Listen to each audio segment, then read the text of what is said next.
আসসালামু আলাইকুম। আজকে সর্বশেষ সংবাদ জানাবো আমি নুসরাত। প্রথমেই জানিয়ে দেব সংবাদ শিরোনাম। ইরানের সরকার পতনে চূড়ান্ত যুদ্ধে নামছেন প্রিন্স পাহলভি। ইরাকের সম্ভাব্য প্রধানমন্ত্রী নুরি নাখোশ, যুক্তরাষ্ট্রের হুঁশিয়ারি। ইরানের বিক্ষোভকারীদের মুখে লৌহমর্ষক বর্ণনা। সর্বশেষ জানাবো ইরানের যুদ্ধ নিয়ে এবার তুরস্কের হুঁশিয়ারি। শিরোনাম শুনলেন, এবারে বিস্তারিত। ইরানের সরকার পতনে চূড়ান্ত যুদ্ধে নামছেন প্রিন্স পাহলভি। ইরান সরকারের নেতৃত্বের অবসান ঘটাতে চূড়ান্ত যুদ্ধে নামার ঘোষণা দিয়েছেন যুক্তরাষ্ট্রের নির্বাসিত ইরানের ক্রাউন প্রিন্স রেজা পাহলভি। চলতি সপ্তাহে জেরুজালেমে পোস্টকে দেয়া সাক্ষাৎকারে এমন ঘোষণা দিয়েছেন মার্কিন সমর্থিত নির্বাসিত এই ইরানি প্রিন্স। রেজা পাহলভি বলেছেন, ডিসেম্বরের শেষের দিকে এবং জানুয়ারির শুরুতে ইরানি জনগণ ইতোমধ্যেই সাহসের সঙ্গে রাস্তায় নেমেছে, যেমনটি তারা আগেও অনেকবার করেছে। তবে এবার আগের চেয়েও বেশি সাহসী তারা। মার্কিন প্রেসিডেন্ট ডোনাল্ড ট্রাম্পের সম্ভাব্য ইরান হামলার প্রেক্ষাপটে রেজা পাহলভি বলেছেন, ইরানের ভবিষ্যৎ চূড়ান্তভাবে ইরানিদের মাধ্যমে নির্ধারণ করা উচিত। তবে নির্বাসিত এই প্রিন্স ইরানের শাসন ব্যবস্থার পতন ঘটাতে বিদেশি সাহায্যের আহ্বান জানিয়েছেন। জেরুজালেম পোস্টকে পাহলভি আরও বলেছেন, আমার উদ্দেশ্য স্পষ্ট, বেসামরিক নাগরিকদের রক্ষা করা, দমনপীড়ন কমানো, ইরানিদের পুনর্গঠন, সংগঠিত এবং সর্বশেষে এই জালিম শাসনকে পরাজিত করা। গত ডিসেম্বরে ইরানি সরকারের বিরুদ্ধে শুরু হওয়া বিক্ষোভে ইরানে অন্তত 33,000 বিক্ষোভকারী নিহত হয়েছেন বলে বিভিন্ন আন্তর্জাতিক সংস্থা জানিয়েছে। তবে প্রকৃত নিহতের সংখ্যা আরও অনেক বেশি বলে ধারণা সংস্থাগুলোর। এদিকে ইরানে হামলা ও দেশটির শাসন ব্যবস্থা পরিবর্তনের ইঙ্গিত দিয়েছেন ট্রাম্প। অন্যদিকে ইরানও জানিয়েছে তারা প্রস্তুত পাল্টা হামলা চালানোর জন্য। ইরাকের সম্ভাব্য প্রধানমন্ত্রী নুরি নাখোশ, যুক্তরাষ্ট্রের হুঁশিয়ারি। জার্মান সংবাদ মাধ্যম ডয়চে ভেলের প্রতিবেদনে বলা হয়েছে, সাবেক প্রধানমন্ত্রী নুরি আল মালিকিকে ইরাকের সাম্প্রদায়িক উত্তেজনা ও সামরিক অব্যবস্থাপনার জন্য দায়ী হিসেবে দেখা হয়। সম্প্রতি দেশটির পার্লামেন্টের সংখ্যাগরিষ্ঠ শিয়া রাজনৈতিক জোট কোঅর্ডিনেশন ফ্রেমওয়ার্কের ঘোষণা, নুরি আল মালিকিকে আবারও প্রধানমন্ত্রী পদের জন্য মনোনীত করা হয়েছে। দেশটির সাবেক এই প্রধানমন্ত্রী ইরানপন্থী হিসেবে পরিচিত। ইরাকের সম্ভাব্য নতুন প্রধানমন্ত্রী হিসেবে নুরি আল মালিকিকে মনোনীত করায় বেজায় চটেছে যুক্তরাষ্ট্র। দেশটি উদ্বেগের সঙ্গে হুঁশিয়ারি দিয়েছেন যে ইরান সমর্থিত গোষ্ঠীগুলো ক্ষমতায় এলে ইরাকের ওপর আসবে মার্কিন নিষেধাজ্ঞা। সামাজিক যোগাযোগ মাধ্যমে মার্কিন প্রেসিডেন্ট ডোনাল্ড ট্রাম্প হুমকিস্বরূপ লিখেছেন, নুরিকে ইরাকের প্রধানমন্ত্রীর দায়িত্ব দেওয়া হলে দেশটিতে মার্কিন সহায়তা বন্ধ হবে। ট্রাম্প বলেছেন, ইরাকে নুরি আল মালিকিকে আবারও প্রধানমন্ত্রী বানানো খুব খারাপ একটা সিদ্ধান্ত হতে যাচ্ছে। নুরি শেষবার ক্ষমতায় থাকার সময় দেশটি দারিদ্র্য আর চরম বিশৃঙ্খলায় ডুবে যায়। এটি আবার হতে দেওয়া উচিত না। তিনি আবার নির্বাচিত হলে যুক্তরাষ্ট্র ইরাককে আর কোনো ধরনের সহায়তা দেবে না। তবে ট্রাম্পের এমন বক্তব্যের কড়া সমালোচনা করেছেন নুরি। তিনি বলেছেন, ইরাকের অভ্যন্তরীণ বিষয়ে যুক্তরাষ্ট্রের হস্তক্ষেপ সার্বভৌমত্বের লঙ্ঘন।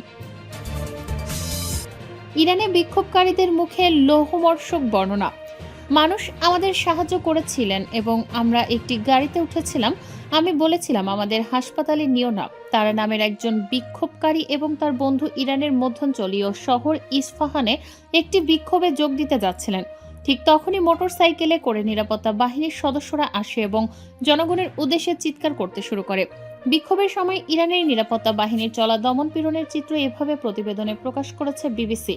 নাম প্রকাশ অনিচ্ছুক ওই ব্যক্তি বলেন, আমার বন্ধু নিরাপত্তা বাহিনীর একজন সশস্ত্র সদস্যকে বলল, আমাদের গুলি করো না, এবং সে তখনই আমাদেরকে লক্ষ্য করে বেশ কয়েকটি গুলি চালায়। আমরা মাটিতে পড়ে যাই। আমাদের সব পোশাক রক্তে ভেজা ছিল, বলেন তিনি। তারা ও তার বন্ধুদের একজন অপরিচিত ব্যক্তির গাড়িতে তোলা হয়েছিল, কিন্তু তারা বলেছিল যে গ্রেপ্তারের ঝুঁকির কারণে হাসপাতালে যেতে ভয় পাচ্ছিলেন তারা। সবগুলি পথে নিরাপত্তা বাহিনীর সদস্যরা ছিল। তাই আমি সদর দরজায় দাঁড়িয়ে থাকা এক দম্পতিকে আমাদের ভেতরে ঢুকতে দিতে অনুরোধ করেছিলাম। তারা জানান, প্রায় ভোর না হওয়া পর্যন্ত তারা ওই দম্পতির বাড়িতেই ছিলেন। এরপর তাদের পরিচিত একজন চিকিৎসককে খুঁজে পান, যিনি তাদের পায়ের ক্ষত পরিষ্কার করে দেন। তিনি বলেন, বাড়িতেই কিছু ক্ষত অপসারণ করতে সক্ষম হন একজন সার্জন, কিন্তু তিনি তাদের সতর্ক করেছিলেন যে এগুলো পরে অপসারণ করা যাবে না এবং আপনার শরীরে থেকে যাবে। চলতি মাসে ইরান জুড়ে সরকার বিরোধী আন্দোলনের ওপর নিরাপত্তা বাহিনীর দমনপীড়নের ফলে কি পরিমাণ হতাহত হয়েছে তার পূর্ণাঙ্গ তথ্য এখনো জানা যায়নি, কারণ ইন্টারনেট বন্ধ এবং বেশিরভাগ আন্তর্জাতিক গণমাধ্যমের রিপোর্টিং নিষিদ্ধ করা হয়েছে। যদিও যুক্তরাষ্ট্র ভিত্তিক মানবাধিকার সংগঠন human rights activist news agency বা HRANA জানিয়েছে তারা ইরানে চলমান আন্দোলনে 6,301 জনের মৃত্যু সম্পর্কে নিশ্চিত হয়েছে, যাদের মধ্যে 5,925 জন বিক্ষোভকারী, 112 জন শিশু, 50 জন পথচারী এবং 214 জন সরকার সংশ্লিষ্ট ব্যক্তি। এই মানবাধিকার সংগঠনটি আরও 17,091 জনের মৃত্যুর প্রতিবেদন অনুসন্ধান করছে। কমপক্ষে আরও 11,000 আন্দোলনকারী গুরুতর আহত হয়েছেন বলে এই সংগঠনটি ধারণা করছে। তাদের মধ্যে কেউ কেউ বিবিসিকে বলেছেন, গ্রেপ্তারের ভয়ে হাসপাতালে গিয়ে আঘাতের চিকিৎসা নেওয়া এড়িয়ে গেছেন তারা। বাড়িতে গোপনে চিকিৎসা করে নিজেদের নিরাপত্তা ঝুঁকি নিতে ইচ্ছুক ব্যক্তিরা এই কারণে চিকিৎসক, নার্স এবং অন্যান্য স্বেচ্ছাসেবীদের উপর নির্ভরশীল হয়ে পড়েছে। স্বাস্থ্যসেবা কর্মীরা বিবিসিকে আরও জানিয়েছেন, হাসপাতালগুলোতে নিরাপত্তা বাহিনী উপস্থিত রয়েছে। আহত ব্যক্তিদের শনাক্ত করার জন্য মেডিকেল রেকর্ড তারা অনবরত পর্যবেক্ষণ করে যাচ্ছেন। তেহরানের একজন সার্জন নিমা বলেন, 8 জানুয়ারি যখন কর্তৃপক্ষ চলমান আন্দোলনে প্রাণঘাতী শক্তির প্রয়োগ করে, তখন তিনি কাজে যাওয়ার পথে রাস্তায় অনেক তরুণকে আহত অবস্থায় পড়ে থাকতে দেখেছেন। তিনি বিবিসিকে বলেন, আহতদের একজনকে আমার গাড়ির বুটে ঢুকিয়ে হাসপাতালে নিয়ে যাই আমি, কারণ আমি চিন্তিত ছিলাম যে পুলিশ যদি আমাদের থামায় তাহলে সমস্যায় পড়ব আমরা। আইন শৃঙ্খলা বাহিনীর সশস্ত্র সদস্যরা তাকে থামিয়ে হাসপাতালের পরিচয়পত্র দেখে যেতে দেয় বলে জানান নিমা। প্রায় 96 ঘন্টা ধরে কোনো বাধা ছাড়াই, ঘুম ছাড়াই, এক মুহূর্তের জন্য চোখ বন্ধ না করে আমরা অস্ত্রোপচার করেছিলাম। কেউ অভিযোগ করেনি। তিনি বলেন, আমাদের সব পোশাক এবং হাসপাতালের গাউন রক্তে ভেজা ছিল। আমাদের বাইরে পরার পোশাক, অন্তর্বাস সবকিছুই এই তরুণদের রক্তে ভেজা ছিল। বিক্ষোভের সময় পায়ে এবং মুখে গুলি লেগেছিল এমন একজনের অস্ত্রোপচারের বর্ণনা দিয়েছেন নিমা। তার থুতনি ভেদ করে একটা গুলি ওপরের চোয়াল দিয়ে বেরিয়ে গিয়েছিল বলেন তিনি। নিমা আরও জানান, তার হাসপাতালে চিকিৎসাধীন অনেক তরুণের গুরুত্বপূর্ণ অঙ্গ প্রত্যঙ্গে গুলি লেগেছে, যার কারণে সেসব অংশ কেটে ফেলার প্রয়োজন হয়েছে এবং স্থায়ীভাবে অক্ষম হয়ে পড়েছে তারা। ইরানি কর্তৃপক্ষ জানিয়েছে, চলমান এই পরিস্থিতিতে 3,100 জনেরও বেশি মানুষ নিহত হয়েছে। তবে তাদের বেশিরভাগই নিরাপত্তা বাহিনীর সদস্য অথবা পথচারী, যারা দাঙ্গাবাজদের হামলায় নিহত হয়েছেন বলেও দাবি করেছেন তারা। আধার সরকারি সংবাদ সংস্থা তাসনিম স্বাস্থ্য মন্ত্রণালয়ের মুখপাত্র হোসেন শকরিকে উদ্ধৃত করে জানিয়েছে, এ সময় 13,000 অস্ত্রোপচার করা হয়েছিল।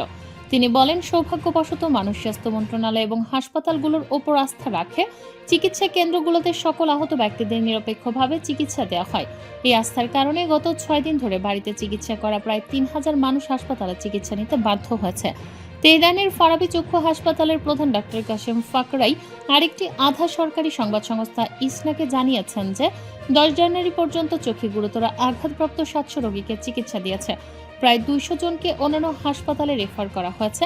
8 জানুয়ারির পরেই প্রায় সব রোগীকে ভর্তি করা হয়েছিল বলে জানান তিনি। সাইদ বিবিসিকে বলেন, সেন্ট্রাল শহর আরাকে বিক্ষোভ চলাকালীন আইন শৃঙ্খলা বাহিনীর ছোড়া গুলিতে তার এক বন্ধুর চোখ বিকৃত হয়ে যায়। স্থানীয় চিকিৎসকরা তাকে তেহরানে একটি বিশেষজ্ঞ চক্ষু হাসপাতালে নিয়ে যেতে বলেছিলেন বলে জানান সাইদ। সেখানে পৌঁছানোর পর নার্সরা চোখে আঘাত পেয়েছেন এমন বিক্ষোভকারীদের হাসপাতালের পেছন দিক থেকে স্টাফ লিফট ব্যবহার করে অপারেশন থিয়েটারে নিয়ে যান। সাইদের বন্ধু জানান, বিভিন্ন শহর থেকে আসা চোখে আঘাত পাওয়া এমন প্রায় 200 জনই হাসপাতালে চিকিৎসাধীন ছিলেন। সাইদ বলেন, তার 2টি অপারেশন হয়েছিল, কিন্তু সার্জন তার কাছ থেকে কোনো খরচ নেননি।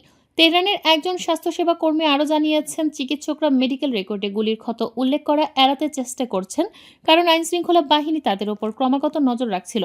তেহরানে বিক্ষোভ চলার সময় পায়ে গুলিবিদ্ধ হওয়ার পর সিনা তার ভাইকে হাসপাতালে নিয়ে যান।